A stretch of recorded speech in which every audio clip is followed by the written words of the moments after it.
I want to talk about the things that Austen leaves out of Pride and Prejudice, that she does not describe. She chooses to focus on certain things and leave other things out of her fictional world without comment. Most famously, she doesn't talk about politics at all. History is not part of the discussion. There is no mention in a novel published in 1813 the fact that the Napoleonic Wars are going on.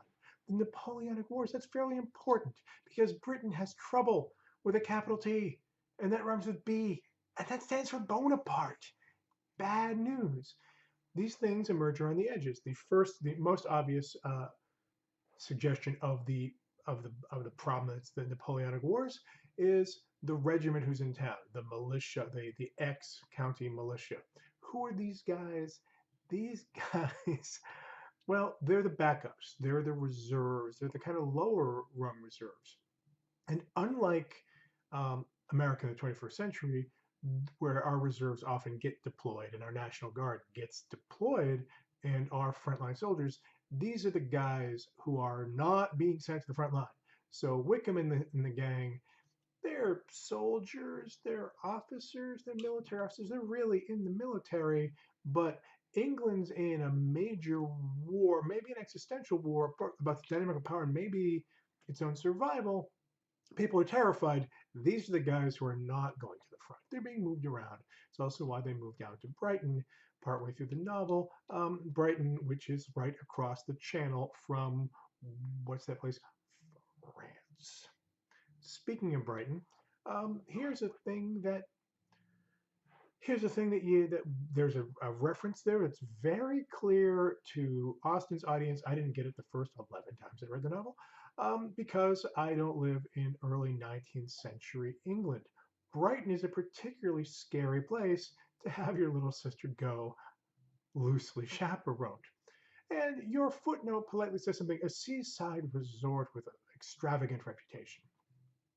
Let me fill it in for you. Let me be more pointed.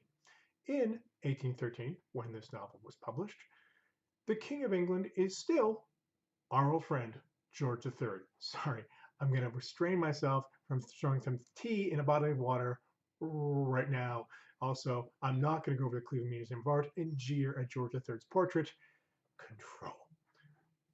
George III is still King of England, except he has lost his mind. He is mentally ill. He has been removed from active exercise of power because he just can't handle it. He's a patient. Who is in charge? His son, the Prince of Wales, the future George IV, who becomes the Prince Regent. This period is therefore sometimes called the Regency, the period in which George III is still king but not in power, and his son is actively running the government on his behalf. And yes, the King of England still had an active role in the government of Britain. George III, whatever beef I might have with him, was a good family man. The kings of England kind of alternate between nice monogamous family men and dogs. George IV is a dog. George IV is trying to have sex with everybody. George IV gives Byron the right. This is well, plays in the same league Byron does. How about that? Right? Where does he go to do this? He actually likes to resort. Brighton is a seaside town, like down the coast from London. Today you can just take the Sunday train down to the beach from London to Brighton.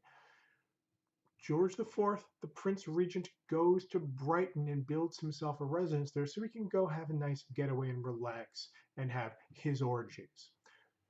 Brighton is the place where the leader of the country goes to relax and have his orgies. That's why having Lydia go anywhere near there is terrifying because the tone being set by the leader of the British Empire is one of lax morals and mistreatment of young unmarried women. Why not say these things?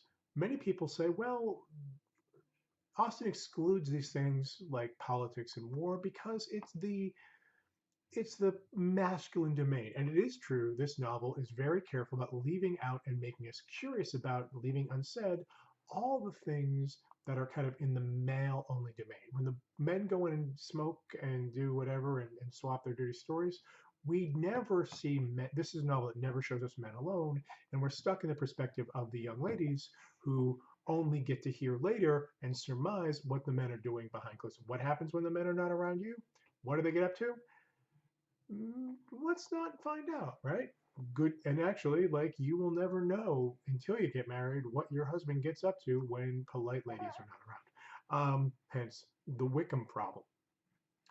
Sure, we can make this feminist. Oh, it's not about war or politics because it's a lady novel. I will point out that Austen very deliberately excludes lots of things that are highly feminized in the rhetoric of the time. It is a truism about this book that there's very little physical description of the characters, mild, right? And we know Elizabeth Bennet has dark, charming eyes and a light figure, and that's it. We know Darcy is tall. We know Bingley is friendly looking and not as tall as Darcy. We do not have the kind of lavish physical descriptions that often happen in previous and subsequent novels based on the marriage plot. We don't get anybody's auburn tresses and we don't describe people's hair. Actually, I don't know what anybody's hair color is, right? Like, we talk about their personalities and how they look in their manner.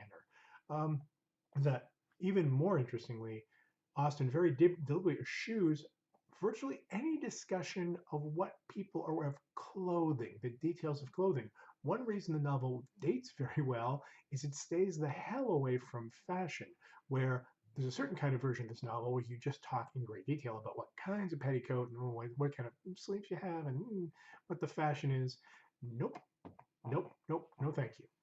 This novel does, and again, Mrs. Bennet is the person who's kind of very interested in getting that news from London. It was serious news. You got the fashion news from London, so you knew how to make your own clothes out in the country. Are there no politics in this? The fact that politics aren't explicitly mentioned doesn't mean there are no politics in this novel. Hell no. First of all, she doesn't need to mention these politics. She said Brighton. That's all you need to say, right? She didn't bring up the Prince of Wales and his sexual escapades. Why would she? Everybody knows. You say Brighton, and that's that.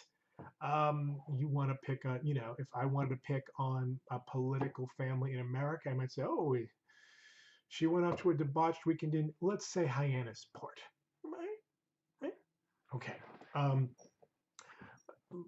picked on a Democrat this time, maybe like, make me pick on a Republican later in the semester. So let's see if we can think of one. I can't tell you salacious Mitt Romney stories. I can't think of any. We don't have to talk about Napoleon. It's everywhere. One thing that historical scholarship gives us is context. Austen's a subtle enough writer that she knows what her audience already has on its mind and doesn't need to go there. She can kind of nod and wink at it. She knows when you see the militia moving around, you're worried about, like, like, actually, this is a war. This is a country at war. What happens during the war? You still got to get married. You still have annoying neighbors. The normal stuff goes on. This is life during wartime. And if you think that a mission is never political, here's an mission that's political. There's almost no mention of the servants. What are the servants? One servant, I think it's a name in passing. We're not interested in the servants. This novel, which is about the plucky poorer, and I use the term comparatively, the Bennets at the very tail end of the upper class and in danger of falling out of it entirely. But they are not poor by any means. They make much more money than Mr. Bennet makes far more money than Austen saw in her life as a kind of parson's daughter. Vastly more money every year than she made off all her writing in her whole, like, about almost 3 times. Mr. Bennet makes almost 3 times as much money a year from his, like, inherited estate as Austen made from all 6 of her novels in her lifetime.